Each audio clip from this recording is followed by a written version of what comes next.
Good morning to all. देखिए बेटे, हम पढ़ रहे थे लास्ट टाइम हमने जो स्टडी किया था दैट वाज मोल कंसेप्ट। आज आपकी ऑनलाइन क्लास नहीं होगी तो मैं आपको जो वीडियो सेंड कर रही हूँ इसमें बहुत ही आसान हम पढ़ रहे हैं, that is molecular and empirical formula. देखिए सभी को पता है मॉलिक्यूलर फार्मूला, जैसे हमने डिस्कस भी कर लिया, molecular formula is the chemical formula which represents the true formula. Molecular formula वो फार्मूला है किसी भी कंपाउंड का जो हमें असली फार्मूला बताता है किसी भी कंपाउंड का, या actual number of elements present in molecule, या किसी मॉलिक्यूल में कितने एलिमेंट्स प्रेजेंट है इसके बारे में जो हमें इंफॉर्मेशन देगा, that is known as molecular formula. ठीक है, ये लिख लेंगे सभी बच्चे इस डेफिनेशन को। जैसे मॉलिक्यूलर फार्मूला बेंजीन का C6H6, हाइड्रोजन पेरोक्साइड का H2O2, ग्लूकोज का है C6H12O6। अब देखो इस फार्मूला में अगर आप रेशो देखो, कार्बन रेशो हाइड्रोजन 6:6 है ना।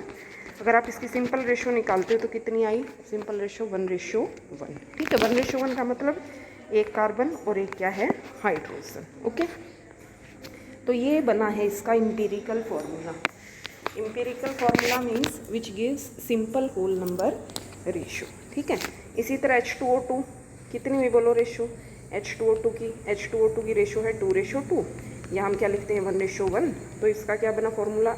Empirical formula, that is HO। Okay, similarly glucose का 6:12:6 मीन्स 1:2:1। तो इसका एम्पिरिकल फार्मूला क्या बना हमारा? CH2।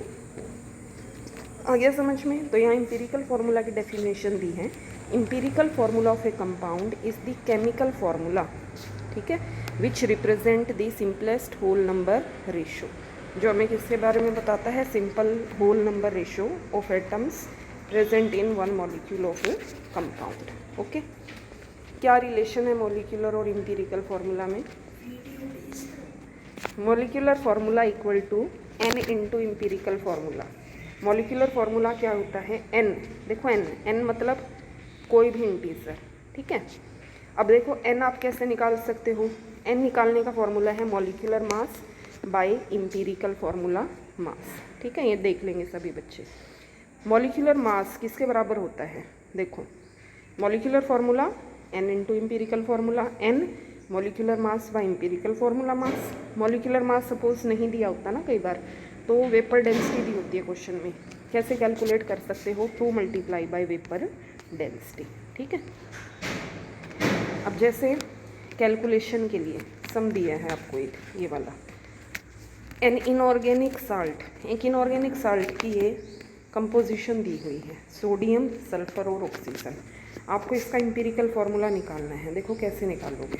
सबसे पहले कभी भी अगर ऐसा क्वेश्चन आए तो आप फर्स्ट ऑफ ऑल लिखोगे एलिमेंट। ठीक है, कौन कौन से हैं? सोडियम, सल्फर और ऑक्सीजन। ओके, परसेंटेज गिवन है ना आपको, यहाँ दे रखी है ऑलरेडी। ठीक है, एटॉमिक मास लिख दो फिर, सोडियम का 23, सल्फर 32, ऑक्सीजन 16। ठीक है, नंबर ऑफ मोल, देखो नंबर ऑफ मोल क्या होता है? गिवन मास बाय मोलर मास। ठीक है, मास तो नहीं है तो given percentage divide by molar मास कर दो। ओके, तो ये आ गए आपके पास क्या चीज़ है?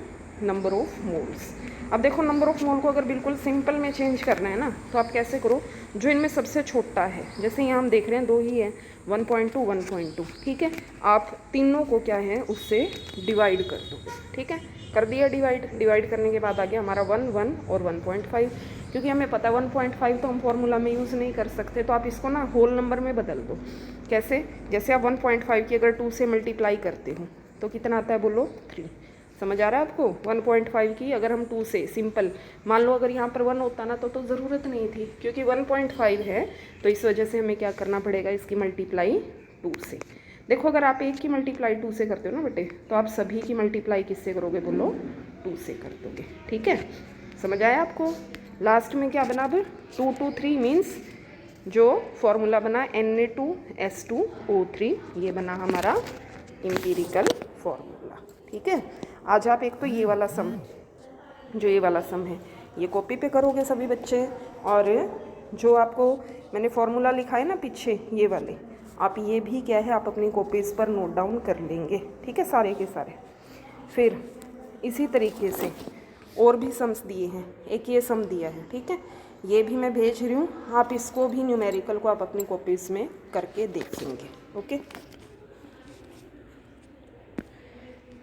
नेक्स्ट है, अब देखो जो फॉर्मूला हमने किया था, अब इससे ना थोड़ा सा अलग आ जाता है कई बार।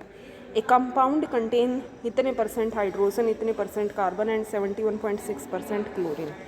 इसका देखो आपको ना मोलर मास दिया है इतना, इम्पीरिकल मॉलिक्यूलर फार्मूला दोनों निकाल लो, तो बाकी सेम है, element, symbol, percentage, mass, number of mole given percentage given mass divide by molar mass, simple whole number ratio देखो ऑलरेडी है। तो ये हमारे पास क्या गया इसका इम्पीरिकल फार्मूला।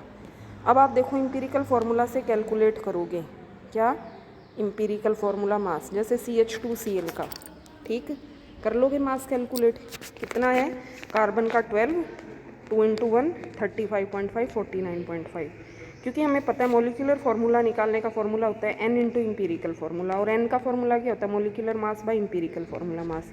मॉलिक्यूलर मास देखो आपको ना क्वेश्चन में गिवन है यहाँ पर, ठीक है, तो आप यहाँ से कैलकुलेट कर दोगे n और इस फॉर्मूले में पुट कर दोगे, ठीक है। ये क्वेश्चन भी आप अपनी कॉपीज़ में करोगे, अगर कोई प्रॉब्लम है तो कल हम दोबारा से इसको डिस्कस कर लेंगे। Okay, thank you.